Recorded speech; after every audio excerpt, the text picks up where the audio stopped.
Boss, इस वक्त बांग्लादेश की हालत बहुत खराब है। वहां पर कोई सरकार नहीं है, संसद भंग हो चुकी है, लूटपाट और आगजनी चल रही है। यानी बांग्लादेश जल रहा है और उसकी लपट में कोई और भी जल रहा है, तो वो है बांग्लादेश का अल्पसंख्यक हिंदू समाज, जिस पर भयंकर अत्याचार की खबरें आ रही हैं। हिंदू घरों को निशाना बनाया जा रहा है, हिंदू मंदिरों को टारगेट कर करके जलाया जा रहा है। हिंदुओं के घर, मंदिर, दुकान, संस्थान जो हैं वो सब निशाने पर हैं। लेकिन ऐसे दंगाइयों में इंडी गठबंधन के इकोसिस्टम को हीरो नजर आ रहे हैं। फिलिस्तीन के लिए आंसू की गंगा बहा देने वाले इंडी गठबंधन के नेताओं की आंख से एक आंसू नहीं गिर रहा है हिंदुओं पर हो रहे अत्याचार के मामले में।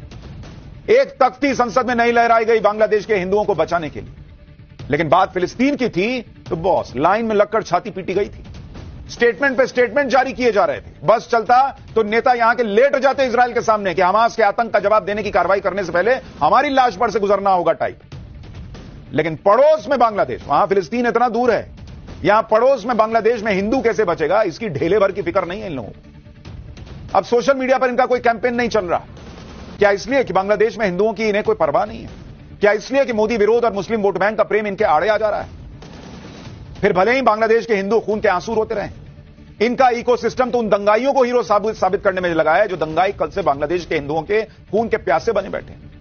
ये तो लूटपाट और हिंसा कर रहे दंगाइयों को लोकतंत्र का रक्षक बता रहे हैं भाई, और शेख हसीना को तानाशाह बताने पर आ गए। लेकिन इनसे कोई पूछे कि अगर लोकतंत्र की रक्षा के नाम पर बांग्लादेश में दंगे हुए, तो फिर इसमें हिंदुओं को क्यों निशाना बनाया जा रहा है? हिंदू लोकतंत्र के लिए खतरा है क्या वहां, जो मंदिर जला रहे हो, हिंदुओं को टारगेट कर रहे हो? अगर आरक्षण के नाम पर यह क्रांति हुई थी, तख्ता पलट हो गया, तो हिंदू मंदिरों को टारगेट करने का क्या मतलब? हिंदू मंदिरों ने आरक्षण को रोक रखा है क्या? हिंदुओं ने आरक्षण का लाभ उठा लिया है क्या? अगर यह आरक्षण के नाम पर बांग्लादेश में हुआ है, तो उसमें हिंदू ने क्या किया? प्रधानमंत्री से तुमको दिक्कत थी, प्रधानमंत्री को तुमने बाहर कर दिया, सरकार तुमने गिरा दी, वहां पर संसद को खत्म कर दिया, टेक ओवर गवर्नमेंट आ जाएगी। उसमें हिंदू का क्या रोल है बॉस? अगर सब कुछ लोकतंत्र को बचाने की लड़ाई थी, तो हिंदू को बचाना क्या लोकतंत्र का हिस्सा नहीं है? हिंदू ने कौन सा बांग्लादेशी मुसलमानों का आरक्षण छीन लिया था? इसलिए ये कोई हीरो नहीं है, ये सीधे सीधे दंगाई हैं, और ये इकोसिस्टम ने नैरेटिव गढ़ा है कि ये सब लोकतंत्र बचाने और आरक्षण के नाम पर हुआ है। कल से बांग्लादेश में हिंदुओं पर अटैक के अनगिनत मामले सामने आ चुके हैं। तमाम वीडियो मीडिया और सोशल मीडिया पर दिख रहे हैं, लेकिन मोदी विरोधी इकोसिस्टम में किसी ने कुछ नहीं बोला। हिंदुओं को निशाना क्यों बनाया जा रहा है, कोई नहीं पूछा। सब शेख हसीना को तानाशाह बताने में लगे हैं, नरेंद्र मोदी को तानाशाह बता रहे हैं, लेकिन हिंदुओं पर हो रहे हमलों पर इनकी बोलती बंद है। ये वही लोग हैं जो इस बात से चिढ़ते रहते हैं कि नरेंद्र मोदी सीएए क्यों लेकर आए थे। अब भी पूछोगे सीएए क्यों लाए थे? अब समझ में आ रहा है सीएए क्यों लाए थे? ऐसे ही हिंदुओं को बचाने के लिए लाए थे बॉस, ताकि पाकिस्तान और बांग्लादेश के अल्पसंख्यक हिंदुओं पर ऐसे ही जो अक्सर अत्याचार होते हैं, उनसे उन्हें बचाया जा सके। कहां जाएगा हिंदू भाई? जब भी कोई घटना होती है तो हिंदुओं को टारगेट किया जाता है। ऐसा ही बांग्लादेश में कल से चल रहा है। बांग्लादेश में हिंदू इस वक्त किस हाल में है, एक एक तस्वीर आपको दिखाता हूं। बांग्लादेश के मेहरपुर में उग्र भीड़ ने इस्कॉन मंदिर को निशाना बनाया। तस्वीर देखिए, मंदिर जला दिया लोगों ने।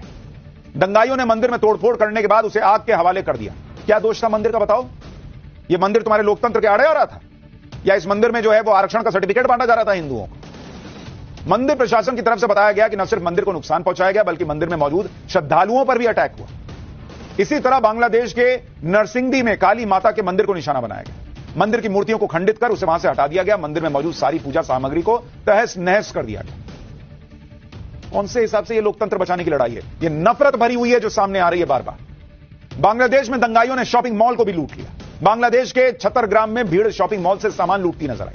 दावा है कि यह शॉपिंग मॉल का ओनर एक हिंदू है, इसलिए इस मॉल को टारगेट किया गया। बांग्लादेश ने हिंदुओं के घरों को भी टारगेट किया जा रहा है। जिस जले हुए घर की तस्वीरें आप देख रहे हैं, वो बांग्लादेश में रह रहे एक हिंदू वकील की है, और उनके घर को आग के हवाले कर दिया गया। बांग्लादेश के नसीराबाद में भी हिंदुओं के घरों को टारगेट किया गया। उनके घरों में लूटपाट की गई, गाड़ियों में आग लगा दी गई। ये दंगाई करते हैं बॉस, लोकतंत्र की रक्षा करने वाले नहीं करते। सो प्लीज इनको लोकतंत्र के हीरो मत बताइए।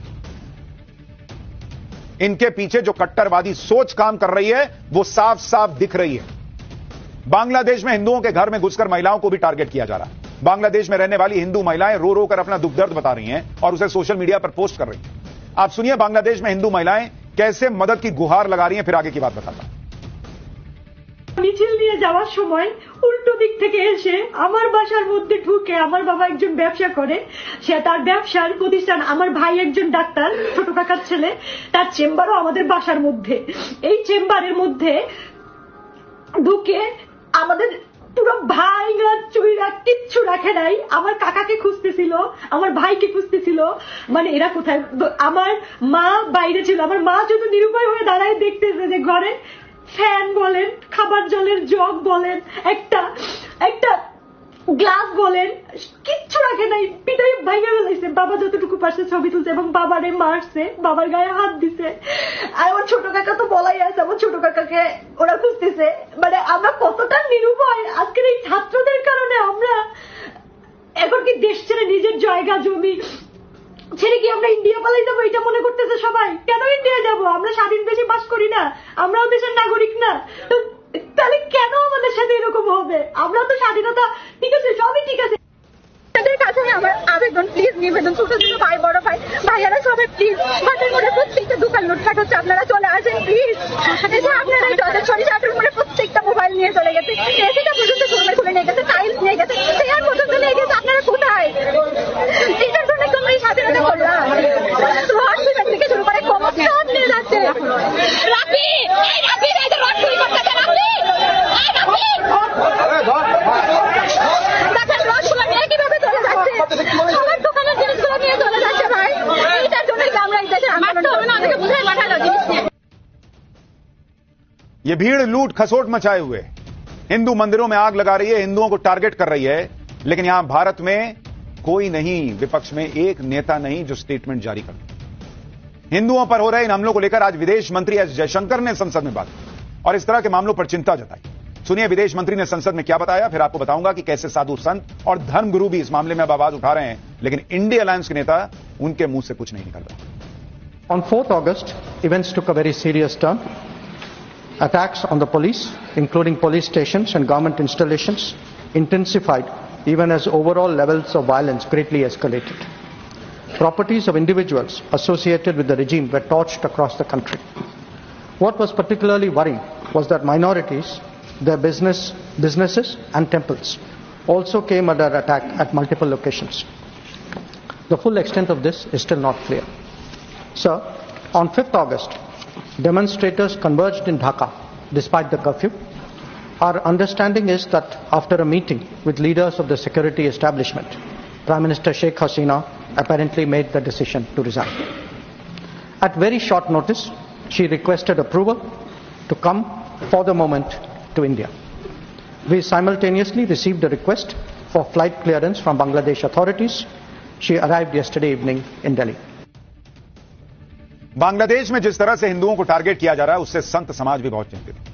बाबा बागेश्वर से लेकर योग गुरु स्वामी रामदेव तक इस पर चिंता जता रहे हैं। सुनिए उन्होंने क्या कहा, फिर आपको बताऊंगा कि जो लोग हिंदुओं पर बात नहीं कर रहे वो अपनी राजनीति का एजेंडा चलाने में कैसे पीछे नहीं। बांग्लादेश में हमारे हिंदू भाइयों पर किसी भी प्रकार की कोई क्रूरता, अत्याचार, जुल्म, ज्यादती ना हो, चाहे वहां पर हमारे हिंदू भाई हैं जो व्यापार कर रहे हैं, या जो हमारे वहां पर हिंदू मंदिर हैं, या हमारे भारतीय वहां पर जो नागरिक रह रहे हैं, उनके साथ किसी प्रकार की कोई नाइंसाफी ना हो, इसके लिए पूरे देश को। हम अभी भारत से बाहर न्यूजीलैंड में हैं। हमको टीवी समाचार के द्वारा और मीडिया के द्वारा पता लगा बांग्लादेश की स्थिति पर। भयंकर स्थिति है वहां की, खूब उपद्रव हो रहे और पथराव हो रहे हैं। वहां के हिंदू भाई बहन परेशान हैं, मंदिरों में तोड़फोड़ की जा रही है, बहुत उपद्रव मचे हुए हैं। भारत सरकार से हमारी प्रार्थना है कि बहुत ही जल्दी भारत को अपना विशाल दिल दिखाते हुए बांग्लादेश में रहने वाले हिंदुओं के लिए विशेष व्यवस्था के साथ द्वार खोल देने चाहिए, वरना वो बेचारे कहां जाएंगे। और वहां पर हिंदुओं पर हो रहे अत्याचार से मन हमारा पीड़ित है। यानी धर्मगुरुओं का मन तो पीड़ित है, बाबा बागेश्वर से लेकर बाबा रामदेव तक का मन पीड़ित है, दुखी है।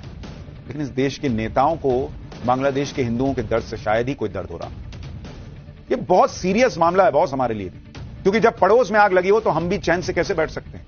लेकिन हमारे यहां कुछ लोगों ने इस सीरियस मैटर को भी इस तरह से वो लोग ले रहे हैं कि जैसे उन्हें ना इस मैटर की सीरियसनेस की समझ है, ना देश की सिक्योरिटी चैलेंज की समझ है। ऐसे लोगों को सिर्फ और सिर्फ नरेंद्र मोदी का विरोध करना दिखता है, और मोदी विरोध में ये लोग कल से ऐसी बातें कर रहे हैं जिससे देश में की चिंता कम, राजनीति की चिंता ज्यादा दिख रही है। ये वही बातें कर रहे हैं जो पहले कहते रहे हैं कि नरेंद्र मोदी तानाशाह हैं और हर तानाशाही का अंत ऐसे ही होता है जैसा बांग्लादेश में।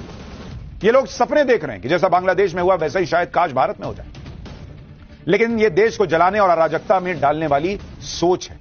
क्योंकि जिस आदमी को ये तानाशाह कहते हैं, जिस आदमी के लिए बुरा सोचे बैठे हैं, वही व्यक्ति नरेंद्र मोदी सबको बुलाकर बात कर रहे हैं। सारे सवालों के जवाब दे रही है सरकार, सबको पूरे हालात बता रहे हैं। तानाशाह होते तो ऐसा करते। आज सरकार ने सर्वदलीय मीटिंग की भाई, जिसमें बांग्लादेश के हालात की एक एक जानकारी विपक्ष को दी गई। यह बताया गया कि सरकार का स्टैंड क्या है, यह बताया गया कि अभी की स्थिति में सरकार कर क्या रही है। संसद में पूरे देश के सामने जानकारी दी गई। लेकिन जो सबको साथ लेकर बीच चल रहा है, उसे ही तानाशाह बताने का नैरेटिव गढ़ा जा रहा है और बांग्लादेश का हवाला देकर अपना एजेंडा चलाया जा रहा है कि अपनी राजनीति बढ़ाई जा रही है। कल हमने ऐसे कुछ लोगों के बारे में बताया था, लेकिन आज भी वही सब चल रहा है। बांग्लादेश में जो कुछ भी हो रहा है उसे लेकर इंडी गठबंधन के नेता भारत में मोदी सरकार से जुड़ रहे हैं और इस बात का डर दिखा रहे हैं कि भारत में भी लोगों के सब्र का ऐसे ही बांध टूट सकता है। सुनिए फारूक अब्दुल्ला जैसे नेता क्या बोल रहे हैं, फिर आपको इंडी गठबंधन के बाकी नेताओं के बयान भी दिखाऊंगा। ये लेसन है न सिर्फ बांग्लादेश के लिए बल्कि हर एक डिक्टेटर के लिए, हमारे भी डिक्टेटर के लिए यह है कि जो लोग हैं वो सब्र कर सकते हैं, मगर एक वक्त आएगा जबकि वो सब्र का प्याला जो है वो उछल जाएगा और वही हुआ। और मैं समझता हूं एक और चीज भी जरूर हुई है, वहां पे भी अब इस्लामिक मूवमेंट शुरू हो गई है बहुत वक्त से। वहां ये फीलिंग थी कि मुसलमानों पे जो दुनिया में जुल्म हो रहा है उसके खिलाफ भी एक आवाज थी। अब बताइए, ये जो कह रहे हैं ये इनडायरेक्टली एक तरह से जो लोग ये सोच रहे हैं कि अरे जो बांग्लादेश में हुआ वो हम इंडिया में भी कर सकते हैं, उनको जस्टिफाई कर रहे हैं। कह रहे कि भाई पब्लिक कुछ दिन इंतजार करती है, उसका सब्र का बांध टूट जाता है। बॉस, वो सब्र का बांध नहीं टूटा है। वो जो अंदर भरा हुआ था, जो आप कह रहे हैं कि इस्लामीकरण वहां बढ़ रहा था, इस्लामिक सोच बढ़ रही थी, उसका नतीजा है वो। उसको लोकतंत्र का अमली जामा पहनाकर उसका कवर देकर जो है एक तरह से कवर फायर किया जा रहा है। इंडी गठबंधन के नेता संजय राउत भी इसी तरह की भाषा बोल रहे हैं। संजय राउत ने तो यहां तक कह दिया कि जिस तरह से नरेंद्र मोदी देश में लोकतंत्र को कुचल रहे हैं, विपक्ष को खत्म कर रहे हैं, यही सब शेख हसीना कर रही हैं, इसलिए उनका यह हाल हुआ। सुनिए कैसी इन लोगों की भाषा है, कैसे इन लोगों के बयान है। सुनिए संजय राउत। जिस देश को हमने बनाया है उस देश की हालत देखिए। ये इसलिए कि लोकतंत्र के नाम पर वहां तानाशाही चला रही थी। विरोधियों को जेल में डाला, झूठे मुकदमे डाले, मर्डर हो गए विरोधियों के, महंगाई हो गई, बेरोजगारी बढ़ गई और सत्ताधारी घूमते रहे। जनता जो होती है, चाहे बांग्लादेश हो चाहे हिंदुस्तान हो, किसी भी डेमोक्रेटिक कंट्री में एक हद तक जनता सह लेती है, बाद में सड़क पर उतरती है। इन सबको सुनते जाइए बॉस, इनके मन में क्या है ना वो एकदम साफ निकल के बाहर आ रहा है। अरमान शायद यही है कि भारत में भी ऐसा हो और नरेंद्र मोदी को ऐसे ही हटाया जा सके, लेकिन इनके अरमान पूरे नहीं होंगे।